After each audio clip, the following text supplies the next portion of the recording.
2 দিনের সফরে শনিবার দুপুরে বিশেষ ফ্লাইটে ঢাকায় পৌঁছেছেন পাকিস্তানের উপপ্রধানমন্ত্রী ও পররাষ্ট্রমন্ত্রী ইসহাক দার। হযরত শাহজালাল আন্তর্জাতিক বিমানবন্দরে তাকে স্বাগত জানান পররাষ্ট্র সচিব আসাদ আলম সিয়াম।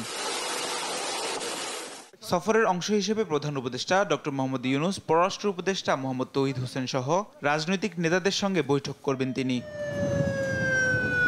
আগস্ট পরবর্তী বাংলাদেশের রাজনৈতিক পরিস্থিতিতে এটি পাকিস্তানের মন্ত্রিসভার তৃতীয় সদস্যের ঢাকা সফর। এর আগে ঢাকায় এসেছেন পাকিস্তানের স্বরাষ্ট্রমন্ত্রী মহসিন নকভি এবং বাণিজ্যমন্ত্রী জাম কামাল খান। রোববার পররাষ্ট্র উপদেষ্টা তৌহিদ হোসেনের সঙ্গে প্রতিনিধি পর্যায়ের বৈঠকে বসবেন ইসহাক দার। 2 ঘণ্টার বৈঠক শেষে 6টি চুক্তি ও সমঝোতা স্মারক সই হবে। সইয়ের জন্য চূড়ান্ত হওয়া চুক্তির তালিকায় রয়েছে 2 দেশের সরকারি ও কূটনৈতিক পাসপোর্টধারীদের ভিসা বিলোপ চুক্তি।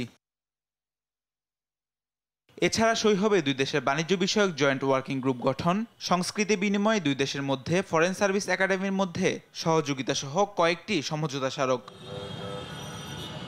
মাহবুব তামিম, দেশ টিভি, ঢাকা।